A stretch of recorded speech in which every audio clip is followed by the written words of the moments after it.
Donc, rebonjour à toutes et tous. Et on est lancé. Et Alexis, bah, tu as la main.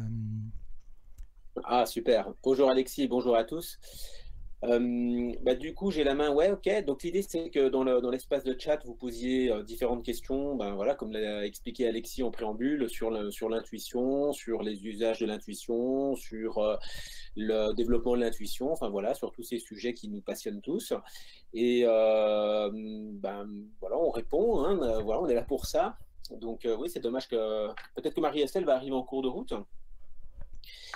Et donc, oui, simplement pour rebondir sur ce que tu disais, Alexis, aussi, tu disais de parler de petits exercices, ça peut être pas mal d'avoir sous la main donc stylo et papier pour pouvoir justement faire les petits exercices qui vous seront proposés pendant la séance. Et si vous regardez en replay, d'ailleurs, ça peut valoir le coup. Enfin voilà, faites-le aussi parce que vous aurez accès voilà, au feedback des exercices. Alors ça y est, donc il y a quelques questions. Alors, c'est une question assez technique de Sophie, je vois, qui demande aux deux Alexis, donc Alexis et moi-même, donc quels conseils pourriez-vous nous donner sur les idéogrammes? Doit-on les utiliser en début de protocole de remote viewing? Et si oui, comment faites-vous? euh, donc peut-être que tout le monde ne sait pas ce que c'est qu'un idéogramme dans la méthodologie contrôle remote viewing, la méthodologie pas à pas qu'on enseigne dans la grosse formation développer votre intuition. C'est vraiment assez spécifique à cette formation-là et à cette méthodologie-là, hein, en fait, l'utilisation des idéogrammes. Donc, un idéogramme, c'est quoi? C'est un dessin, un croquis réflexe qui va représenter une idée. Et l'idée, c'est en fait de traduire en fait sur le papier par un graphisme, par un croquis réflexe. Réflexe, ça veut dire qu'il est exécuté très rapidement, sans réfléchir, sans raisonnement. Et l'idéogramme, eh bien, voilà, il va être décodé via une convention. Il y a une convention qui permet de décoder cet idéogramme et de représenter une idée. Voilà, c'est le graphisme d'une idée. C'est ça la définition d'un idéogramme. Et donc, on peut en fait inventer des idéogrammes selon ce que l'on est en train d'explorer. Par exemple, si vous vous posez intuitivement des questions de type oui ou non, enfin des questions fermées qui appellent une réponse oui ou non, euh, je ne sais pas, par exemple, je sais pas, est-ce qu'il fait beau dehors? C'est complètement idiot hein, comme exemple, mais est-ce qu'il pleut dehors plutôt, par exemple? Eh bien, vous pouvez tracer un idéogramme et avoir une convention pour décoder l'idéogramme comme étant un oui ou comme étant un non. Et donc, une règle, par exemple, que vous pouvez avoir, c'est que si dans l'idéogramme, vous avez beaucoup de formes arrondies, des formes courbes, des formes comme ça, voilà, qui sont assez souples, vous pouvez décoder ça comme un oui. Et à l'inverse, quand vous avez des formes anguleuses, vous pouvez décoder ça comme un non. Bon, voilà. Alors, mon exemple de question, il n'est pas forcément il est un peu alambiqué, mais enfin bon, voilà, vous pourriez faire ça sur plein de choses. Et quand vous faites un travail sur une cible, alors, comme on le fait, nous, en formation, on travaille sur des lieux. Et donc, on pourrait considérer qu'un lieu, il est forcément composé on va dire, de deux éléments de base. Soit c'est quelque chose qui est, soit le lieu est totalement naturel, et dans ce cas-là, voilà, c'est une information, quelque chose qui est essentiellement naturel, ou alors quelque chose qui est artificiel. Artificiel, ça veut dire la main de l'homme a construit, a conçu, a conceptualisé quelque chose. Donc c'est un peu l'idée, c'est que c'est soit l'un, soit l'autre, soit un mélange des deux. Bon. Et donc ça, c'est vraiment les deux notions fondamentales. Un lieu, c'est forcément soit l'un, soit l'autre, ou les deux. Bon.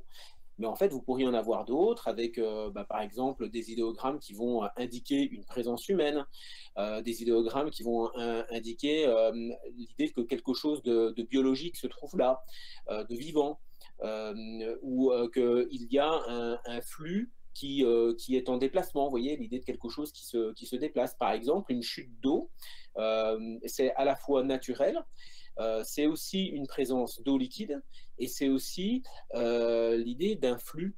Et voilà donc trois notions, trois idées qui peuvent en fait de manière instinctive, de manière immédiate, se détecter par l'utilisation d'idéogrammes. Alors bon, on va pas faire un cours hein, complètement Ouais, c'est sur déjà ça. pas mal.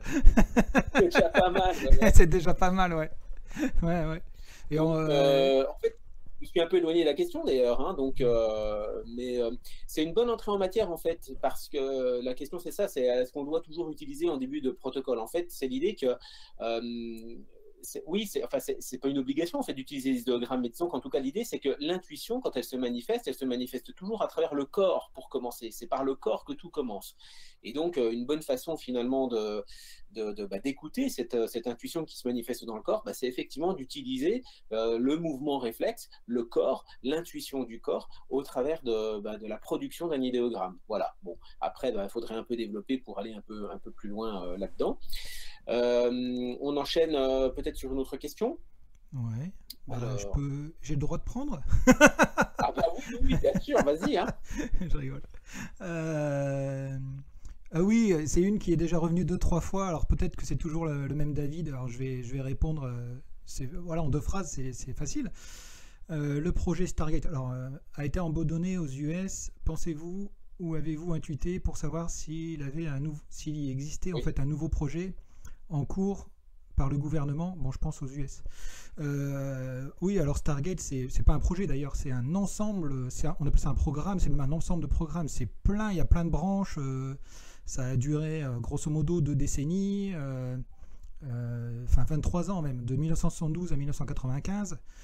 Et le nom Stargate, c'est le nom du projet dans les 2 dernières années, en fait. Oui, c'est ça. Parce que voilà. le projet changeait de nom régulièrement. Ouais. Et une des branches, en fait. Et bon, voilà. Enfin, est-ce qu'il a été abandonné? Il a été arrêté. Il n'a pas été abandonné, il a été arrêté. Il n'est pas tombé en désuétude tout seul, en fait, on va dire. Enfin, abandonné, ça, il y a 200, j'entends bien.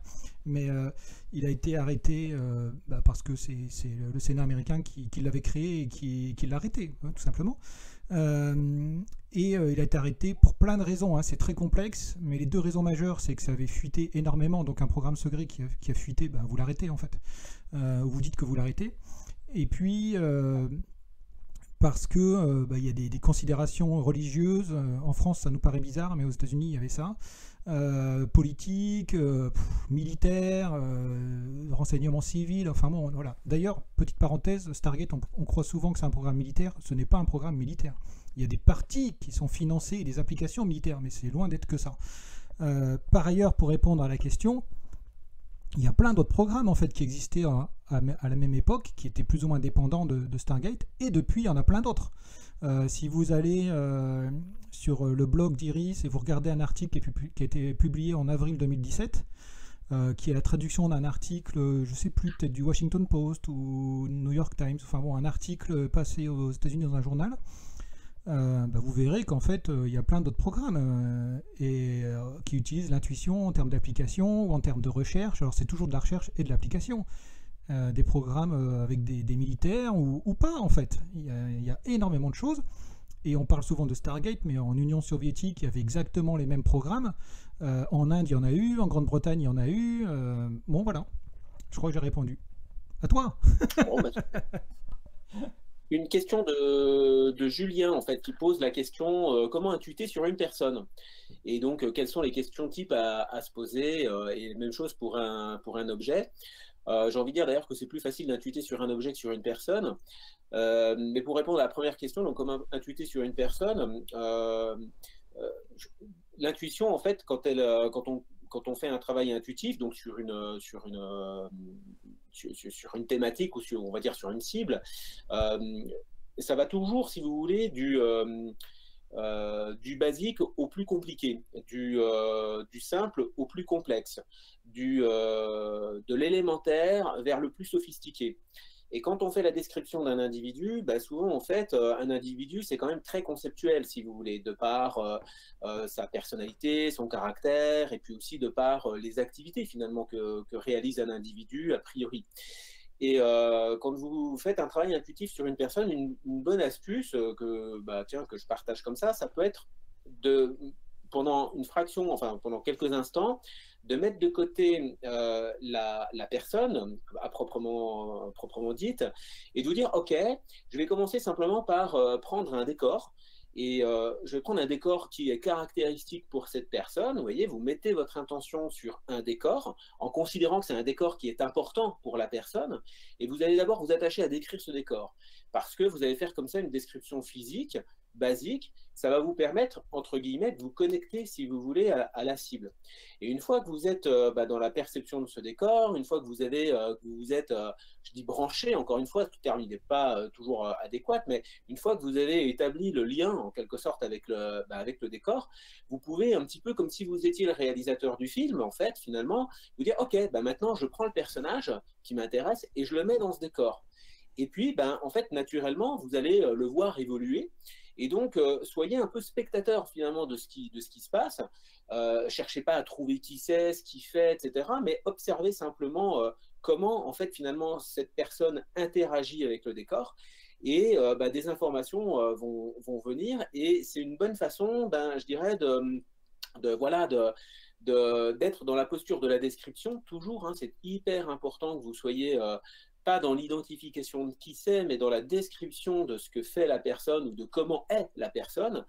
Donc, de passer du décor physique à la personne, comment elle est dans ce décor physique, comment elle interagit physiquement dans ce décor physique, vous allez comme ça établir un lien et aller de plus en plus dans le détail, ce qui va vous permettre ensuite, bien sûr, d'arriver à des choses qui sont peut-être un petit peu plus intéressantes quand même, c'est-à-dire finalement, intérieurement, la personne, elle est comment, psychologiquement, elle est comment, sa vie, elle est comment, voilà, son parcours de vie, ce qu'elle est en train de faire, ce qu'elle a accompli dans sa vie, etc. Voilà, on ne sait pas. Donc ça va vous permettre d'avancer assez efficacement. Donc pensez toujours à cette idée du simple vers le compliqué. Ça peut être, voilà, stratégiquement, ça peut être pas mal d'abord de partir sur le décor. Voilà, moi j'aime bien cette manière de procéder et ça dédramatise un petit peu comment dirais-je, la jonction qu'on se fait en se disant oh là là, faut que je décrive la personne. Ok, on va se calmer. Dans un premier temps, on va décrire le lieu où ça se passe, le lieu où vit cette personne ou en tout cas un lieu caractéristique. Voilà. Je sais pas si Alexis, tu veux ajouter quelque chose? Oui, je m'étais dit sur Stargate pour faire une dernière phrase. C'est pour les fans. C'est vrai qu'on en a jamais parlé en fait depuis 5, 6 visios, ce qui était étonnant. Parce que voilà, ça fait un peu fantasmer. Voilà, il y a des justes raisons et d'autres des fois qui sont un peu étranges, mais il y a, comment dirais-je, il y a deux choses. C'est que en République tchèque, enfin Tchécoslovaquie, je crois à l'époque, au tout début du XXe, il y avait déjà un programme comme ça monté en fait par l'armée entre Première Guerre mondiale, Deuxième Guerre mondiale. Voilà, ça existait déjà en fait. Sans compter que ça a toujours existé. Si vous lisez, même dans la Bible, il y a des mentions en fait. Utilisation de l'intuition à distance dans des objectifs de renseignement. Parce que c'est ça l'idée. Et par ailleurs, pour celles et ceux si ça vous intéresse et que si vous ne savez pas, un jour j'écrirai quelques articles là-dessus parce que c'est fun et c'est très très peu connu. Il y a le programme Stargate américain est né en fait d'un article qui était sorti dans Science et Vie en France et qui était en fait un canular. Sur un sous-marin, etc. Et l'histoire est rocambolesque. Et les programmes soviétiques et puis surtout américains sont nés de ça. Donc c'est un canular français en fait qui a généré ça à la base. Je raconterai ça un jour parce que c'est vraiment c'est sympa. Voilà. Alors d'autres questions? Pour rebondir sur la question précédente sur l'intuition sur une personne, il y a Thierry qui pose la question sur l'individu. Sa question, c'est morphopsycho et intuition. Donc, je suppose que c'est faire la distinction entre les deux.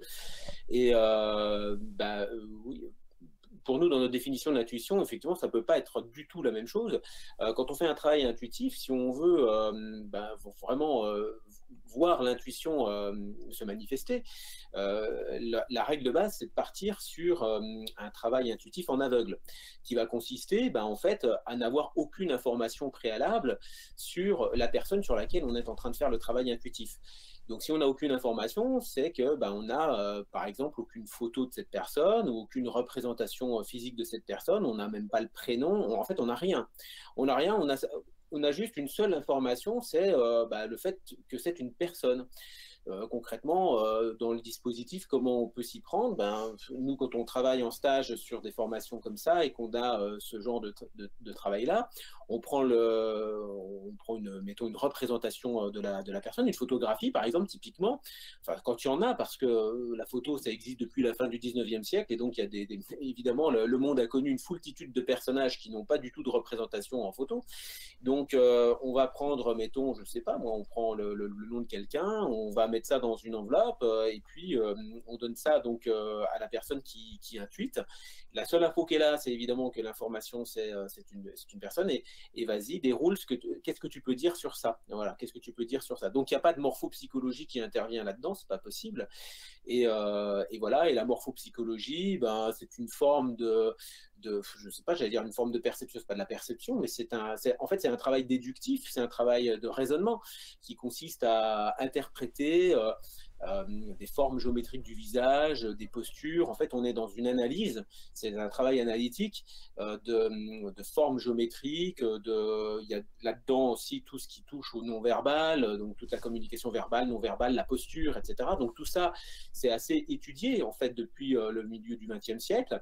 Il y a plein de références et de thèses, de théories qui existent là-dessus, d'ailleurs qui sont un peu remises en question aussi là-dessus, parce qu'on a beaucoup parlé de communication non-verbale, etc., enfin, comment dirais-je, il y a beaucoup de théories qui ont existé sur ça, mais en fait, il n'y a pas grand-chose de vraiment démontré, en fait, scientifiquement parlant, sur le fait que, mettons, de regarder en haut quand on parle dans une certaine direction, on voudrait dire ceci ou cela, ou de croiser les bras. En fait, il n'y a pas vraiment de preuves physiques ou enfin, de preuves scientifiques sur tout ça, mais bon, c'est vrai qu'il y a quand même, de manière empirique, on va dire plutôt, comme ça, ouais, tout un volet de thèses et de théories, mais voilà, en fait, quand on parle de travail intuitif sur un individu, on parle bien d'un travail intuitif en aveugle, donc il n'y a pas d'information préalable sur la personne, il n'y a pas son portrait, il n'y a pas son visage, qui ne permet pas donc du coup de faire de morphopsychologie. Je ne sais pas si c'est assez clair. Et heureusement, comme tu dis, parce que sinon ça nous ferait faire des déductions qui seraient souvent erronées en fait. Oui, bah oui. Ok. Bon, je pense que si tu lis un peu le film, moi j'ai vu passer, j'arrive pas à retrouver, mais j'ai vu passer une question un peu au début. Oui. L'intuition, est-ce que c'est utile pour la communication animale? C'est un terme Oui, ça va? Oui, vas-y. Ah, ok. Et oui, alors communication animale, c'est un terme en soi. Pareil, on pourrait discuter de ce que ça veut dire. Mais je vais l'interpréter comme étant obtenir de l'information intuitivement concernant un animal. Et on pourrait aussi dire, pourquoi pas, mais c'est pas notre sujet à nous, poser une intention pour que l'animal fasse quelque chose et qu'il le fasse. Parce que la communication, ça va dans les deux sens. Et donc si on se place dans la perception de comment est un animal, physiquement parlant, comment il est au niveau santé, physique, ou si c'est un animal, un mammifère par exemple, comment il est au niveau psychologique, s'il va bien, pas bien, etc. Voilà. Oui, bien sûr, on peut utiliser. De toute façon, la communication animale en tant que telle, c'est clairement de l'intuition. Comment dirais-je, si on prend vraiment dans le sens strict du terme. On va percevoir des choses idéalement en aveugle, parce que c'est toujours la même idée. Si on est face à l'animal, on va forcément, c'est ce que vient de dire Alexis, on va forcément en déduire des choses en le regardant, et là ce serait pas de l'intuition. Et pourquoi pas, bien évidemment, c'est peut être utile à plein de choses. Et si on est dans une démarche de déduction, etc., non seulement on n'est pas dans l'intuition, et ça peut nous apporter des informations parfois vraies et parfois pas. Alors que l'intuition, elle est toujours juste, hein, on ne l'a pas dit aujourd'hui, mais clairement, elle est toujours juste. Et ce qui vient nous polluer, justement, ce sont les interprétations, les émotions, etc. Donc une des difficultés aussi avec quand on s'intéresse par exemple à un animal ou à son bien-être, etc., c'est qu'on peut être impacté émotionnellement, surtout si on est face à l'animal et qu'on sait déjà un petit peu, genre on voit l'animal qui boite, on se dit mais pourquoi il boite? On peut être impacté émotionnellement, on peut commencer à réfléchir pour déduire des choses, etc. Alors que quand on va utiliser l'intuition, et donc la communication animale, si on utilise ce terme dans le sens vraiment le plus pur entre guillemets, Là, on est pareil, on est en aveugle et on perçoit de l'information sur l'animal pour l'objectif, l'utilisation qu'on veut, soit apporter un mieux-être, soit apprendre quelque chose sur son passé, enfin, peu importe. Donc oui, il y a un lien. Une question de Anne que j'ai vu passer qui demande la différence que l'on fait de ces deux termes, clairvoyance et intuition. Je crois que j'en avais parlé l'autre fois, mais j'en parle souvent. Le mot clairvoyance provient, en fait, c'est un terme qui a été inventé au 19e siècle, quand les premières recherches ont été faites. Les premières recherches ont commencé, en fait, sur ces sujets, et les sujets qu'on utilisait à cette époque-là, c'était des sujets qu'on plongeait dans des états modifiés de conscience, qu'on appelait à l'époque, qu'on n'appelait pas encore hypnose, le mot n'existait pas, mais qu'on appelait sommeil magnétique. Et ces personnages, ces gens qu'on avait comme ça, donc dans ces états modifiés de conscience, on les appelait eux les somnambules. Et donc on s'apercevait parce qu'on faisait ça beaucoup, il y avait plein de recherches, enfin plein de séances qui étaient réalisées comme ça, avec des tandems, des duos, si vous voulez, avec un magnétiseur, on l'appelait comme ça, un magnétiseur qui mettait dans un état de conscience modifié, donc la personne qui était donc, elle, le somnambule. Voilà comment on les appelait dans la première partie du 19e siècle. Et ces personnes, lorsqu'elles étaient plongées dans cet état modifié, eh bien, se mettaient à percevoir des choses, à avoir accès à des informations normalement inaccessibles.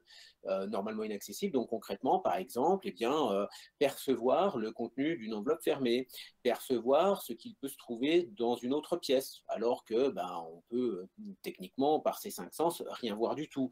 Percevoir voilà, l'intérieur d'une maison dans laquelle on n'est jamais allé.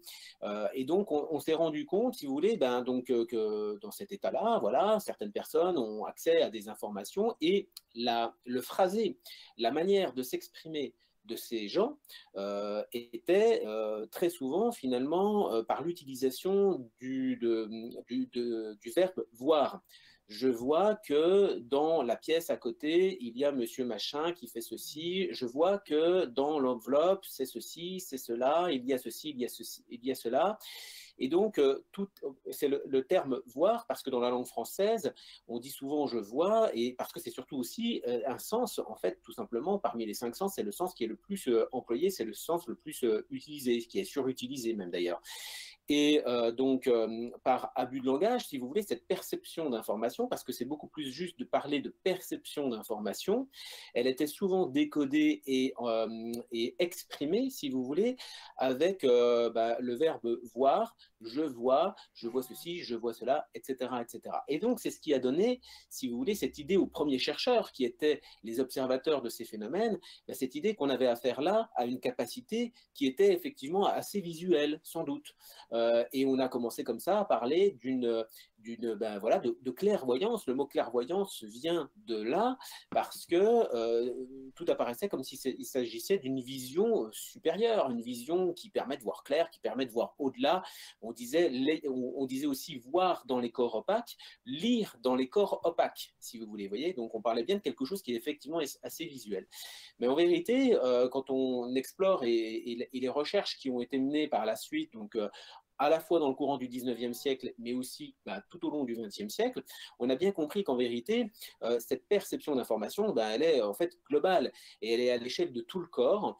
Et effectivement, il y a un décodage qui se fait par l'ensemble des sens et on a effectivement des sens qui sont plus ou moins privilégiés. On dit souvent, par exemple, quand on parle de la mémoire, on parle souvent d'une mémoire visuelle, d'une mémoire auditive ou d'une mémoire même kinesthésique, ça existe aussi. Voilà, pour cette perception intuitive, pour prendre un terme plus générique, on pourrait dire que parler de perception intuitive, d'intuition, c'est quelque chose qui est beaucoup plus générique. Et bien à ce moment-là, voilà, on s'est rendu compte que cette perception, elle passait par l'ensemble des sens, par tous les corps. Ce qui n'a pas empêché, enfin ce qui a permis aussi, on a vu fleurir comme ça et émerger tout un tas de termes supplémentaires en parlant de clair-sentience, par exemple, de clair-audience aussi. Ça, c'est un terme qui est apparu dans les années 50, dans les années 60, parce qu'on s'est rendu compte effectivement que les choses, elles fonctionnaient aussi par le biais de l'audition, vous voyez. Et donc, voilà, c'est l'adjonction du terme clair et puis d'un autre sens derrière qui a donné comme ça une espèce de florilège de termes, de vocabulaire pour finalement exprimer quelque chose qui est quand même à peu près toujours pareil, c'est toujours de la perception d'information. Donc voilà, on pourrait dire un clairvoyant, c'est un cas particulier de décodage d'informations intuitives perçues par l'ensemble du corps. Voilà ce que j'aurais envie de dire. Alexis, tu veux rajouter quelque chose? Non, bah non, non, non. Puis tu avais déjà répondu en partie, ça complète. Donc je crois que c'est deux, trois visions en avant, enfin deux, trois. Oui, j'avais dû en parler déjà. Voilà. Alors, quelle est l'origine de l'intuition? L'intuition servait-elle à l'humain de survivre à l'époque du début de l'humanité? L'origine de l'intuition, c'est que l'intuition est une capacité de tout ce qui est vivant. Donc, et peut-être même, ça dépend, enfin la définition du vivant, elle est mouvante. Il n'y en a pas une qui est clairement fixée dans l'absolu aujourd'hui. Mais ce qui est sûr, c'est qu'il y a eu des expériences de mener beaucoup sur les capacités intuitives, notamment du pressentiment, mais pas que, sur beaucoup d'êtres vivants. Donc de l'être humain à un certain bout de l'échelle, entre guillemets, on va dire, et puis de l'autre côté à des êtres unicellulaires, et même à des cellules de corps beaucoup plus complexes, par exemple des globules rouges, voilà, des bactéries, des champignons, y a, des amibes, tout ce que vous voulez entre deux, des végétaux, etc. Et tous ces êtres vivants sont dotés de la capacité intuitive. Donc ce n'est pas l'homme qui a développé cette capacité, ou qui a créé, ou qui a fait émerger en lui cette capacité. L'être humain, en fait, est doté d'intuition parce que tous les êtres vivants sont dotés d'intuition. Chacun des êtres vivants, bien sûr, l'exprimant à sa manière en fonction de comment est son corps, notamment. Et aussi sa cognition, s'il en a. Voilà, mais ça, ce sont des moyens d'expression et de questionnement. Oui, vas-y, Alexis. Oui, non, ben, ça me donne juste envie de renvoyer, parce que peut-être tu ne penses pas à le citer, mais au masterclass ou à la visioconf que tu avais faite sur l'intuition dans le monde animal et végétal. Oui, oui, bah, Parce que des recherches aussi. Je suis pas très commerçant. C'est ça. Comment? Ouais. Oui, oui, exactement. Oui, oui, oui. Ouais. C'était un masterclass, hein, je crois, sur ça. Oui, c'est 1 heure et demie que sur ce sujet, avec des exercices en lien. Bon, voilà, exactement. Et par ailleurs, pour finir la réponse à la question, est-ce que l'être humain s'en servait dans les temps préhistoriques, par exemple, etc. La réponse est forcément oui, puisque en fait on l'utilise tout le temps, même si on ne sait pas qu'on utilise notre intuition, constamment on l'utilise. Et pareil, il y a plein de recherches qui montrent ça. Donc voilà, et les études montrent par ailleurs, c'est peut-être un peu plus spécifique à la question posée, que moins on est pollué par son mental et moins on est pollué par ses émotions, plus on est immergé dans la sensorialité et plus on a accès consciemment à son intuition. Voilà, c'est ce que disait tout à l'heure Alexis, par exemple, pour percevoir intuitivement une personne et la décrire et savoir ce qu'elle fait, etc. On va commencer par décrire là où elle se situe parce que c'est un lieu et parce que c'est riche sensoriellement. Et on sait que l'intuition, elle va d'abord s'exprimer par le sensoriel. Et donc quand on est une personne qui vit dans le monde sensoriel, c'est-à-dire où ça cogite pas trop, blablabla tout le temps, etc. C'est-à-dire qu'on est pleinement présent là où on est à ce qu'on fait, notamment une personne qui est dans une culture, un style de vie dans la nature, on va dire ça, si on veut faire simple, clairement, cette personne, et surtout dans l'urgence aussi, dans l'incertitude, la recherche de nourriture par exemple, d'eau, etc. Clairement, l'intuition, elle est beaucoup plus utilisée. Ouais. Une question, alors attends, où est-ce qu'elle était cette question? Oui, c'est Sophie en fait qui dit qu'elle a voulu faire un travail intuitif sur une image en total aveugle. Et que c'était effectivement très difficile parce qu'elle ne savait pas si c'était un lieu, une personne, un objet ou même autre chose. Donc, la question, c'est quel conseil pourriez-vous donner pour savoir de quoi il s'agit? Je trouve que c'est vrai que c'est très compliqué. Enfin, comme ça, quand on est dans des sessions d'entraînement, etc., il me semble quand même que c'est bien d'avoir juste cette information préalable sur la nature de la cible.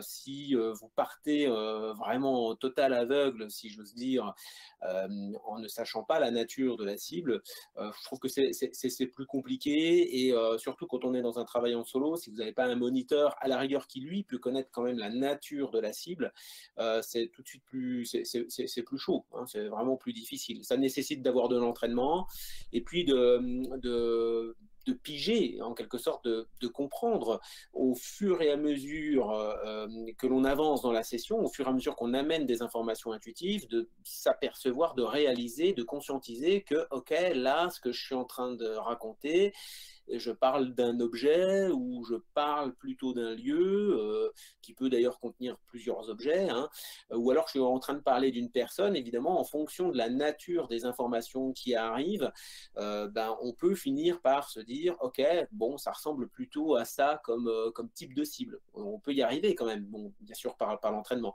Je trouve que c'est pas forcément très, très évident. Et puis c'est vrai que de ne pas avoir cette information, ça va de manière automatique aussi générer ce questionnement de trouver la nature de la cible. Et donc ça met en marche un processus analytique qui est un peu contre-productif, parce qu'effectivement, au fur et à mesure qu'on avance et qu'on décrit intuitivement, on est là en même temps en train de réfléchir et de se dire, ok, est-ce que c'est un animal, est-ce que c'est une chose, est-ce que c'est un objet, est-ce que c'est un lieu, est-ce que c'est une personne, est-ce que c'est... Voilà. Et ce questionnement, qu'est-ce que c'est, est totalement contre-productif, hein. Donc, si on peut l'éviter, je trouve que c'est mieux. Bien sûr, parfois, on ne peut pas faire autrement que travailler complètement en aveugle. Donc, ce que je dis, essayez de faire ça si vous avez quand même un peu de bagage, et puis si vous avez éventuellement quelqu'un en face de vous, c'est plus facile avec un moniteur quand même aussi, pour simplement mettre, le moniteur peut mettre le doigt sur les informations que vous exprimez qui sont prégnantes. Le moniteur, il va pouvoir s'apercevoir de ça et vous faire rebondir, vous faire creuser sur ce qui est le plus prégnant et que vous exprimez. Et le moniteur, peut-être dire que c'est l'intervieweur si on est à deux. Oui. Oui, bien sûr, oui. Ouais, c'est des formations professionnelles qu'on a tous. Voilà. Ah oui, si. Mais alors, comment faites-vous en total aveugle quand vous êtes sur une question d'entreprise? Mais en fait, on est en aveugle. C'est-à-dire que c'est pas parce qu'on sait que c'est un objet qu'on n'est pas en aveugle. Le fait de savoir que la problématique sur laquelle, imaginons, on veut créer une entreprise, veut innover, créer un nouvel objet et le mettre sur le marché ou autre, le fait de savoir que c'est un objet, on est totalement en aveugle. C'est-à-dire qu'il y a tellement d'objets possibles, surtout si on est dans l'innovation et il n'existe pas encore, on est clairement en aveugle. Hein, le fait d'avoir une information ne signifie pas ne pas être en aveugle. Et voilà. Donc clairement, c'est exactement ce que dit Alexis. Hein. Comme ça n'enlève pas le fait d'être en aveugle, en fait, on va utiliser cette information pour éviter. Voilà. Après, vous rapportez ce que Alexis vient de dire. Une question de Manon qui est là, qui est un peu technique, qui demande qu'on rappelle les différences entre l'ARV, le CRV, le NRV, qui sont effectivement 3 sigles pour définir l'ARV, une technique applicative, c'est de l'associative remote viewing, et puis le CRV, le NRV, donc CRV c'est control de remote viewing, et puis NRV ce serait natural remote viewing. Ce sont simplement des techniques, ce sont des manières de procéder, des manières de faire du remote viewing. Faire du remote viewing, c'est ça, c'est faire la description d'une cible dont on ignore tout, hein, c'est un travail en aveugle, c'est une cible préalablement définie, et puis une analyse ensuite des résultats, avec pourquoi pas ensuite une exploitation de ces résultats-là. Mais voilà, c'est ça, c'est vraiment un travail en aveugle. Et donc, c'est en fait comment on fait une session. Bon, on va utiliser des techniques. Il y a des techniques qui existent. On parlait tout à l'heure du programme Stargate qui s'est appelé de plein de façons différentes. Il y a pas mal de recherches qui ont abouti justement à des éléments méthodologiques, à des techniques. Et donc, ces techniques, enfin voilà, il y a plusieurs techniques, il y a plusieurs aspects. Tu ne le dis pas dans ta question, mais par exemple, il y a du ERV aussi, Extended Remote Viewing, Et ça exige, par exemple, que la personne soit plongée en état modifié de conscience. Techniquement, la personne, elle est allongée, le viewer, l'intuitif, est allongé.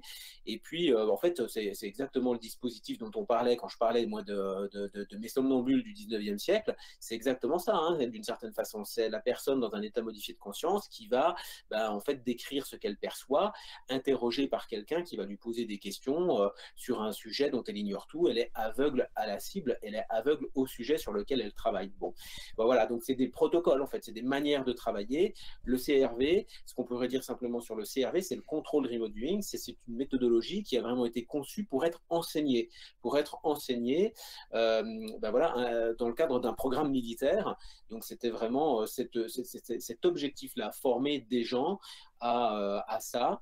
Le NRV, c'est une technique dite plutôt naturelle, natural remote viewing, donc c'est pratiquer du remote viewing, mais on va dire sans méthodologie très spécifique, sachant qu'il y en a quand même une, c'est une méthodologie sans méthode, si on peut dire. Vous voyez, c'est voilà, c'est un peu du freestyle, sans méthode visible de l'extérieur, en fait.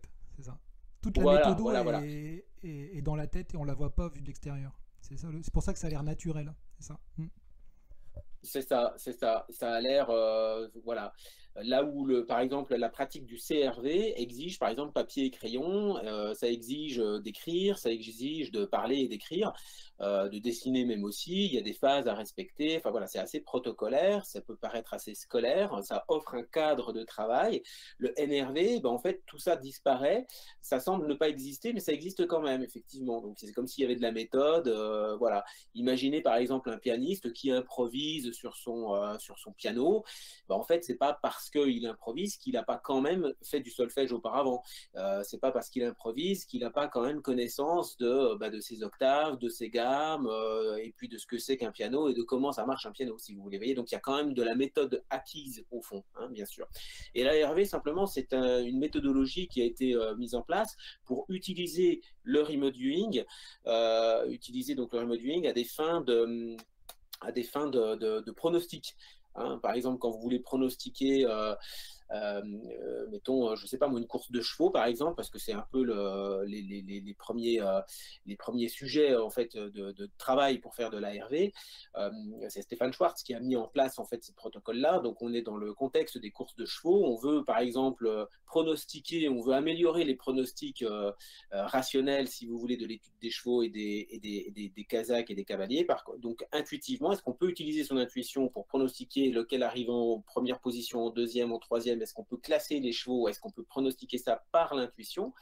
La réponse, c'est oui, mais c'est très compliqué de le faire comme ça, de but en blanc, si vous voulez, en essayant, entre guillemets, de percevoir quel cheval et quel Kazakh va arriver en premier. Parce que comme les chevaux se ressemblent tous et qu'il n'y a rien de plus semblable à un cavalier qu'un autre cavalier, c'est très compliqué d'arriver à reconnaître, en fait, finalement, duquel il va s'agir parmi les 8 ou les 10 qui font la course. Et donc, on met en place un système d'association, c'est pour ça que ça s'appelle Associative Remote Viewing, et simplement pour en dire 2 mots très rapidement, on va du coup, par exemple, sur les 8 cavaliers, admettons qu'il y en ait 8, eh bien, on va faire une association, on va associer à chacun de ces cavaliers un objet très différent. Donc, on va choisir 8 objets, il faut trouver 8 objets très différents les uns des autres, et puis, en fait, on va demander à un intuitif on va demander à un intuitif de percevoir un objet, et on fait un ciblage, c'est un peu complexe hein, pour comprendre tout ça, on fait un ciblage qui consiste à demander donc en fait à un intuitif de décrire un objet dont une photo lui sera montrée à un instant donné. Et cet instant où on lui montre de quel objet il s'agit, c'est l'instant qui succède à l'arrivée de la course. Donc la course se réalise. Le gagnant de la course est identifié par l'équipe opératoire, si vous voulez. Et puis, en fonction de l'objet qui a été associé au gagnant, on prend cet objet-là, on le prend en photo et on le montre à l'intuitif pour qu'il ait son feedback. Vous voyez, il y a une espèce de boucle de feedback. C'est un peu complexe à expliquer. Hein. Je ne sais pas si Alexis, tu veux rajouter quelque chose. C'est un peu... non, je crois que c'est bon, tu sais. Et d'ailleurs, ça me fait penser Oui, oui, bah on est tous les deux pareils, hein. On parle, et puis en fait, voilà, on peut faire ça pendant des jours. Ce que je Voilà. veux rajouter, c'est qu'il y a des séances, peut-être que vous étiez là pour certaines et certains, de l'heure intuitive, où on a fait des exercices d'ARV, d'associative remote viewing, très court, très simple, très rapide, mais on en a fait. Et dans la masterclass de lundi, on en a fait aussi. Donc de temps en temps, on en fait. Donc ce qu'il faut retenir, je répète juste ce qu'a dit Alexis tout au début, c'est que l'associative remote viewing, c'est un protocole d'application pour un certain type d'application. Et selon les types d'applications, il y a différents protocoles. Voilà. Une question que j'ai passée qui m'a fait sourire, j'ai trouvé fun. Comment gérez-vous la concentration et le maintien de l'attention sur des sessions, donc de la pratique intuitive, l'utilisation de l'intuition, qui durent 2 à 3 heures? Mais vous ne pouvez pas savoir à quel point c'est facile en fait. Enfin, ce matin avec Alexis, on a fait une session. Enfin, j'interrogeais Alexis, c'est lui qui faisait l'intuitif. Bon, en fait, on n'arrivait plus à s'arrêter, quoi. Enfin, en fait, c'est vrai, c'est comme si vous voulez, plus au début, c'est lent, il faut se lancer. Enfin, de toute façon, après, ça dépend de l'expérience de chacun, mais ça va être plus ou moins rapide, etc.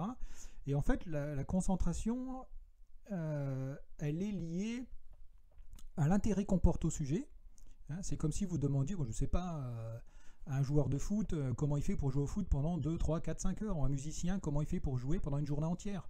Bah, parce qu'il aime bien et que pour lui c'est facile, parce qu'il a un entraînement qui fait que ce n'est même pas de la difficulté, c'est que c'est vraiment du fun, et ça ouvre et ça crée une ouverture, et quand on utilise l'intuition, on rentre dans une histoire, entre guillemets, c'est-à-dire qu'on rentre, on fait un avec ce qu'on est en train de percevoir intuitivement.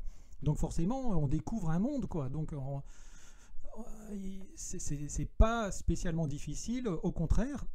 Et par ailleurs, c'est pas toujours le cas, et ça dépend des sujets, etc.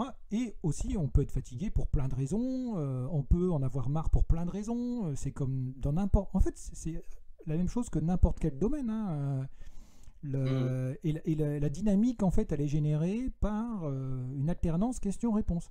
On se questionne, on se pose une question. C'est ce que disait tout à l'heure Alexis quand il expliquait comment on va chercher on utilise notre intuition pour aller chercher de l'information sur une personne. Mais quand on utilise notre intuition pour quoi que ce soit, en fait, la dynamique, elle est générée par on se pose une question, on perçoit intuitivement des réponses. On se pose une question, et en fait, si on fait ça de manière régulière et qu'on rebondit, on se pose une question pour explorer plus ce qu'on vient de percevoir, en fait, ça peut être, entre guillemets, sans fin. Ça dépend du niveau de détail qu'on veut. Tu vas ajouter quelque chose, Alexis, je pense. Non, bah c'est ça, bah je vois juste Corinne qui dit vous êtes dans le flow, Oui. F-L-O-W, et c'est vrai que c'est ça, et c'est qu'effectivement, on rentre dans un, dans un flow au sens, enfin, au niveau, voilà, au niveau du mot anglais, quoi, en fait, hein, vraiment dans une espèce comme ça, oui, je sais pas comment le décrire, en fait, mais de quelque chose qui est quand même assez porteur, qui est assez stimulant, et, et non, c'est vrai que ça peut enfin, c'est pas vraiment fatigant. Après, il y a de la fatigue qui peut quand même arriver, mais c'est plus de la fatigue qui va être liée au fait, par exemple, d'arriver à trouver les mots qui conviennent. Vous voyez, c'est toujours pareil, c'est-à-dire qu'on perçoit des informations, et ces informations, il faut les verbaliser, les rendre intelligibles, parce que finalement, on sent des choses, et ces choses-là, bah, il faut les rendre, il faut oula, je vais dire un mot qui est compliqué, il faut les oraliser. Je ne sais pas si le mot existe, mais on va le dire quand même. Les réifier, c'est le Non, vrai faut les terme, tu mettre. te rappelles? C'est comme de la mise en musique, en fait. Et donc, bah, je trouve que ça peut être fatigant au bout d'un moment. Voilà, c'est ça qui peut être fatigant. Et puis, une session qui dure 2-3 heures, en fait, c'est idiot, mais c'est vrai qu'on est assis, on a une table, au bout d'un moment, on a envie de bouger, hein. Moi, j'aime bien gigoter un peu quand même. Donc voilà, c'est rester toujours à la même place, c'est un peu laborieux. On pourrait dire ça. Ouais. Il y en a une qui est géniale de question. Merci, on l'a jamais, je crois que je ne l'avoir jamais vu ni entendu. Alors, c'est laquelle? Génial dans le sens où c'est une première. Oui. C'est une opinion là-dessus. À quand une session? Alors, question-réponse programmée dans Siri, ou enfin, quelque chose, ou un autre Ah oui. assistant intelligence artificielle. En grosso modo, la question c'est à quand est-ce qu'on aura une machine, un ordinateur, un logiciel qui permettra de nous poser des questions? Ben, clairement, c'est pas demain la veille. Pourquoi? Parce que c'est une des tâches les plus complexes pour un être humain à réaliser. Je parle pas de l'intuition, parce que là, la machine ne peut tout simplement pas. Mais questionner l'intuition, pour toutes les personnes qui se sont déjà formées un minimum, on se rend bien compte que en fait, l'apprentissage, il est sur ce point précis. En fait. Comment on se questionne, c'est-à-dire quelle est la bonne question à se poser au bon moment et comment la formuler. Voilà. Et en fait, au début, bon, c'est très simple. On a fait beaucoup d'exercices là-dessus déjà sur l'heure intuitive, mais les couleurs, c'est comment, les formes, c'est comment, etc. Bon, ça, c'est simple. Mais dès qu'on a dépassé ce stade, ça devient beaucoup plus complexe dans le sens où c'est beaucoup plus ouvert. Si vous percevez un lieu où il y a une personne, ok, la personne, son activité principale, elle est comment, les gestes qu'elle fait, c'est comment, tout ça. Puis tout d'un coup, on perçoit des choses, bien évidemment. Et donc ça ouvre d'autres questions, et ça ouvre d'autres questions, et ça ouvre d'autres questions. Donc l'arbre d'exploration, il est immense. En fait, c'est exactement le même boulot que de mener une enquête pour un policier, par exemple, ou un journaliste, mener une enquête sur un sujet, sauf qu'on ne connaît pas le sujet. Donc vous imaginez et voilà. Et aujourd'hui, il n'y a rien. Ça s'appelle derrière du questionnement ou d'analyse qualitative de données. Ça ressemble beaucoup aussi à du questionnement qui peut être fait par des ONG, par exemple, pour savoir des informations auprès de populations locales, etc. En fait, c'est un boulot qui est très très difficile d'un point de vue cognitif, conceptuel, perceptuel. Voilà. Quand je dis très difficile, c'est pour une machine, un être humain, bon, la plupart des gens y arrivent, bien évidemment. Sinon, ça aurait très peu d'intérêt. Mais pour une machine, aujourd'hui, c'est inenvisageable. Parce que, rappelez-vous, le sujet est inconnu. On est en aveugle. Sinon, ça n'a aucun intérêt d'utiliser notre intuition si on savait déjà. Oui, Alexis, si tu veux bien, je peux proposer un petit exo. Ah alors vas-y, oui, tout à fait. Puis pendant ce temps-là, tu lis le flux de questions. Oui, Ou tu fais l'exo si tu as envie aussi. Je vais le faire, oui, absolument. Mais je crois que je connais un petit peu. Alors, c'est un petit exo, ça faisait quelque temps, je crois qu'on n'avait pas fait, de l'utilisation de l'intuition du corps. Alors, j'ai pensé à ça tout à l'heure parce que, et puis on va le faire celui-ci, c'est très rapide, hein, et puis avant de se quitter, on vous proposera un dernier exo, un deuxième. Mais celui-ci, on a eu l'idée parce qu'on a eu une demande il y a 10 jours insolite, ça nous était jamais arrivé. On n'a pas pu répondre pour plein de raisons, déjà des raisons légales et éthiques, mais d'ouverture d'un coffre. Alors, trouver les numéros d'un coffre. Tout à l'heure, on a vu passer d'ailleurs, est-ce que c'est possible de trouver le loto, etc. C'est un autre sujet, c'est infiniment plus complexe. Donc là, ce qu'on vous propose, c'est imaginez une situation toute simple où il y a un petit garçon, imaginons que c'est Hugo, et bien en fait il est sorti avec sa maman, pas trop en ce moment, mais il est sorti, voilà, faire des courses ou autre, imaginons, et sa maman le renvoie à la maison ou dans l'appartement parce qu'ils ont oublié quelque chose, je sais pas, imaginons le porte-monnaie. Et donc le petit, il doit retourner à la maison et il arrive devant le digicode pour rentrer dans l'immeuble. Imaginons que c'est un appartement plutôt, et puis voilà. Et quand il arrive face au digicode, en fait, tout d'un coup, il se rend compte qu'il a oublié le code. Donc, il veut pas embêter sa maman, il veut pas retourner, faire l'aller-retour, tout ça. Donc il se dit, mais comment je vais faire? Et tout d'un coup, il se rappelle que le code que sa maman lui a donné, eh bien en fait, il y a un des chiffres qui est sur 1, 2, 3, un des chiffres qui est sur 4, 5, 6 et un des chiffres qui est sur 7, 8, 9. Donc en fait, il y a 3 chiffres à trouver, 3 touches si vous voulez. Donc une des touches qui est soit 1, soit 2, soit 3, une autre touche qui est soit 4, soit 5, soit 6, et une autre touche qui est soit 7, soit 8, soit 9. Donc finalement, dans ce que je vous propose là comme exercice, vous avez 3 questions. Est-ce que sur la première rangée, il faut appuyer sur 1, 2 ou 3? Ensuite, est-ce que sur la deuxième rangée, il faut appuyer sur 4, 5 ou 6? Et ensuite, enfin, sur la troisième rangée du digicode, est-ce qu'il faut appuyer sur 7, 8 ou 9? Donc en fait, 3 questions avec à chaque fois 3 possibilités. Et donc l'idée là, c'est tous ensemble, on est plus de 70, c'est sympa, c'est fun. C'est de jouer avec l'intuition collective, basée sur l'intuition de chacune et chacun d'entre vous, bien évidemment, pour aller mettre au jour ce code et que Hugo puisse rentrer. Comment faire? Très simple, pareil, là, c'est un champ qui est immense et c'est pour ça qu'on est passionné, et vous aussi, je pense. On pourrait parler de comment faire pour répondre à cette question pendant 3, 4, 5 jours sans problème, d'un point de vue technique, théorique, etc. Mais faisons simple, efficace, rapide, et que ce soit fun tout de suite. Vous écrivez par exemple 1, 2, 3 sur votre feuille, et puis vous passez votre main sur 1. Et vous vous posez la question, est-ce que le chiffre de la première rangée, c'est 1? Et vous mettez votre main ensuite sur 2. Est-ce que le chiffre de la première rangée, c'est 2? Vous mettez votre main sur la troisième, sur le 3. Est-ce que le chiffre de la première rangée, c'est 3? Et vous adoptez une convention. Par exemple, si c'est oui, ma main vibre, chauffe, me titille, picote, j'ai les doigts un petit peu qui peuvent trembler ou bouger, etc. Et si c'est non, ça ne fait rien. Voilà. C'est ce qu'on vous propose, c'est un grand classique, mais c'est un petit peu plus difficile que les autres jeux qu'on a eu jusqu'ici, parce que vous avez 3 questions et il y a 3 challenges pour pouvoir réussir et ouvrir le digicode. Donc déjà, je pense que certains d'entre vous sont déjà en train de faire l'exo. Donc une fois que vous avez fait la première rangée, pareil, vous passez à la deuxième, vous écrivez sur une feuille 4, 5, 6, donc assez séparé sur la feuille, et puis vous passez votre main dessus. Vous mettez votre main au-dessus, est-ce que c'est oui, est-ce que c'est non, voilà. Est-ce que c'est 4, oui ou non, est-ce que c'est 5, oui ou non, est-ce que c'est 6, oui ou non.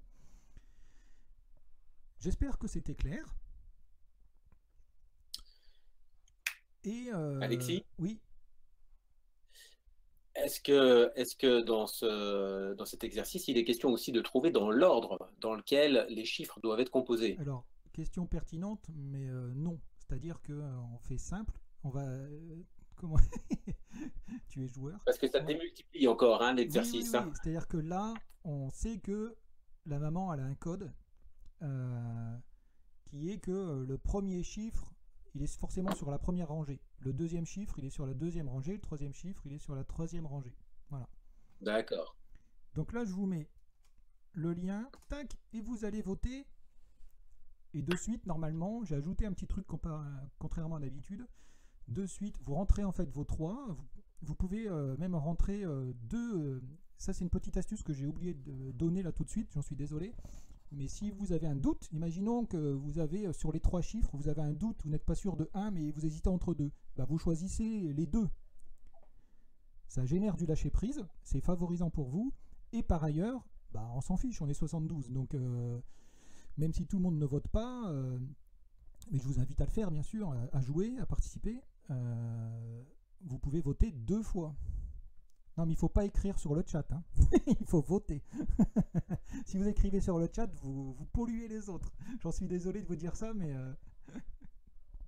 ne donnez pas la solution que vous pensez être juste.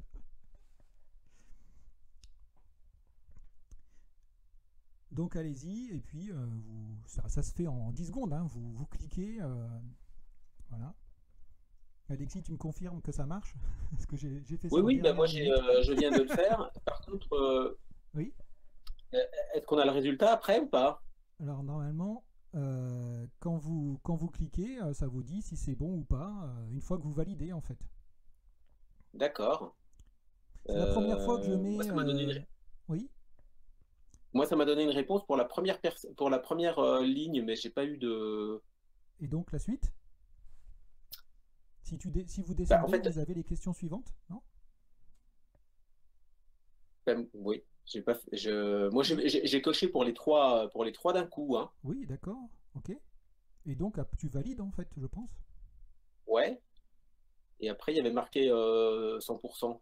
C'est ça? Attendez, parce que c'est la première fois que je fais ça. C'est-à-dire c'est pas la première fois qu'on fait un petit jeu comme ça, on en a fait plein. Mais c'est la première fois que j'ai mis les réponses. Et je peux pas tester en amont parce que sinon ça pollue les stats. Ouais. Mais moi je vois par exemple première rangée, etc. Tac. Tac. Ben, moi, j'ai l'impression que j'ai le résultat, mais uniquement de la première rangée. D'accord. Peut-être qu'il manque le résultat de la deuxième et de la troisième rangée, je sais pas. Effectivement, c'est autant pour moi. C'est moi qui ai oublié de. C'est moi qui ai oublié de vous afficher le résultat Ouais, des autres. Mais je connais la réponse, d'accord, heureusement. d'accord. Ok, donc c'est pas grave. Bon, bah voilà, donc bon, bah, j'ai trouvé le premier chiffre de la première rangée, c'est la Oui. seule chose que je sais. C'est déjà un bon début. Ok, on attend que tout le monde ait Bah, pour fini. les personnes qui regarderont en replay, il y aura tu répareras Oui, bien le sûr. lien du coup. Ouais, ouais. Bah, de toute façon, là, il faut qu'on donne on va donner la solution, vous voyez. Oui.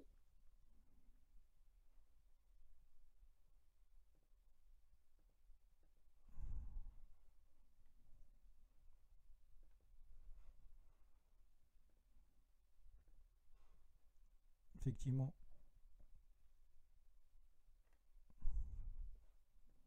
Donc j'attends encore un petit peu que tout le monde ait fini. Je pense que c'est bon, non? Hmm. Alors attendez, hop, je suis désolé de ce petit.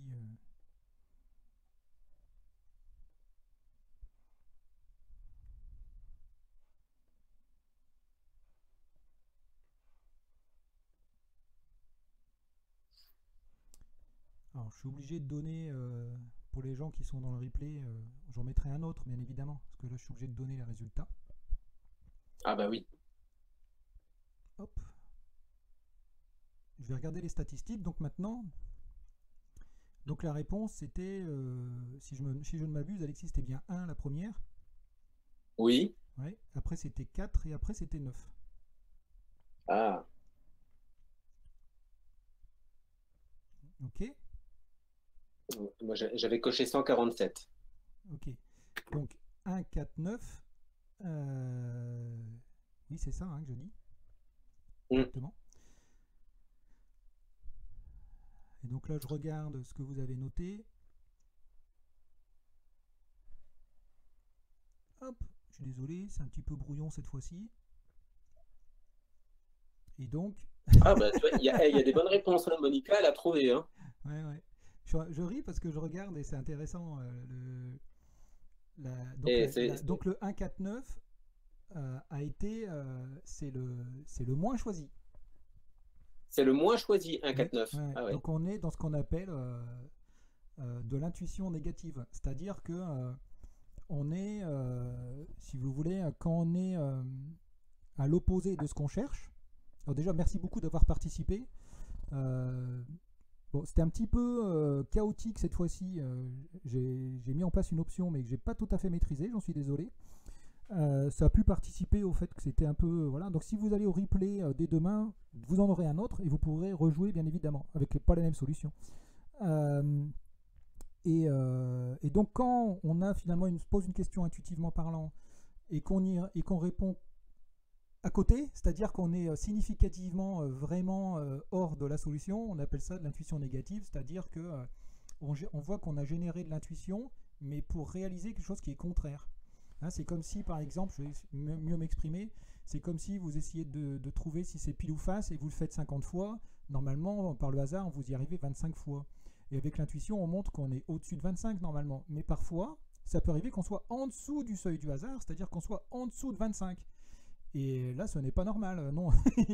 Mais néanmoins, comme on est en dessous du seuil du hasard, c'est-à-dire qu'on, vu qu'on n'est pas sur le seuil du hasard, il y a forcément de l'intuition qui a été chopée et utilisée, mais utilisée dans le mauvais sens du terme. C'est ce qu'on appelle communément être malchanceux. Voilà. Hmm. J'espère que c'était Après, il clair. faudrait quand même regarder. Oui, oui, Oui. oui, c'est intéressant. Après, il faudrait regarder d'un point de vue statistique, parce que comme le souligne Marilyn, combien de personnes, en fait, ont quand même trouvé 2 chiffres sur 3, tu vois? Mm. Peut-être qu'effectivement, il y a pas beaucoup de monde, comme tu dis, qui ont trouvé les trois, Alors, je peux vous donner les chiffres. Par contre, statistiques. on Je peut. peux vous donner les Ouais, statistiques. De toute façon, à chaque fois, on met les statistiques. Hein. Vous pouvez retourner voir oui, si vous voulez. Alors là, je peux vous dire, par exemple, que le 1, donc c'est la solution de la première rangée, il y a 17 personnes qui ont cliqué. Ensuite, oui, c'est ça. Pour 4, 30%. Enfin, 17%, 30%.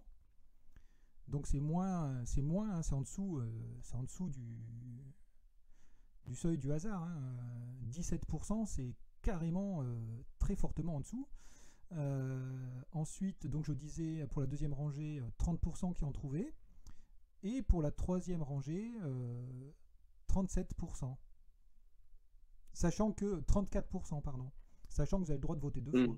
Donc en fait, voilà. Mais je répète, vous pouvez aller voir tout ça demain. Et je répète, je remettrai un jeu pour me faire pardonner.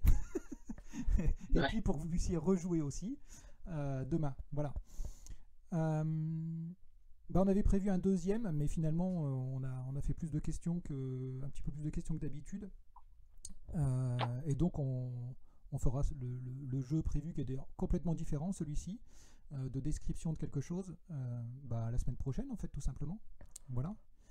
Je sais pas, Alexis, si tu veux répondre à une dernière question dans la foulée avant qu'on se quitte.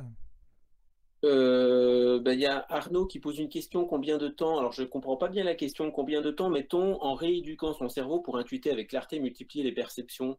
Il dit qu'il y a un médecin qui lui a dit que l'on met environ 2 ans à intégrer totalement des automatismes d'hygiène en salle de chirurgie. Ok. La méditation, l'auto-hypnose permet-elle d'aller plus vite? Et il demande s'il y a des astuces. Donc, je suppose que sa question, c'est ça. C'est en fait, s'il y a des... Je sais, en ce qui me concerne, effectivement, la pratique de la méditation, j'en ai déjà parlé aussi. Et la pratique de la méditation, elle est, je pense que c'est vraiment un outil assez indispensable en fait pour tout ce travail-là, hein, puisque la méditation apprend, si vous voulez, à la fois, comment dirais-je, gérer le flux de vos pensées. Ça apprend l'observation intérieure, l'observation de ce qui se passe à l'intérieur de vous, et c'est précisément ça, l'expression de l'intuition, si vous voulez. Exprimer son intuition, mettre des mots sur ce que vous percevez intuitivement, exprimer de l'information intuitive, c'est être attentif à tout ce qui se passe en soi, faire le tri dans les pensées. Et donc, oui, toutes les pratiques comme ça, je dirais, de gymnastique mentale, d'art martial mental, pour reprendre une expression de Paul Smith, qui est un de nos formateurs, je trouve que c'est vraiment très intéressant de travailler sur ça, sur comment on vit ses pensées. C'est de la gestion de pensée, de la gestion mentale. Donc voilà, tout ce qui peut vous aider fonctionnera très bien. Donc pourquoi pas de l'auto-hypnose, pourquoi pas, je sais pas moi, de la sophrologie, des techniques de massage, des techniques plus énergétiques peut-être aussi. N'importe quoi qui peut vous y aider sera forcément adéquat pour vous. Voilà. Ok, merci Alexis, et puis surtout merci à vous toutes et tous. Et on se retrouve, on espère, normalement avec Marie-Estelle aussi la fois prochaine. Voilà. Oui, j'ai vu passer où trouver les replays, etc. C'est très simple. Hein. Vous allez, normalement, pour la plupart d'entre vous, vous êtes abonnés à la newsletter d'Iris. Vous allez dedans, vous cliquez, vous arrivez sur le replay. Toutes les semaines, on envoie des nouvelles vidéos, des choses, du contenu, quoi, voilà. Et puis sinon, tout simplement, vous allez sur le site internet d'Iris, iris-ic.com, et vous avez une foultitude de contenus, des dizaines d'heures, voilà, très très variés, avec des intervenants différents. Il y a le blog aussi, des articles, des jeux. Voilà, il y a de quoi faire des jours entiers, je pense.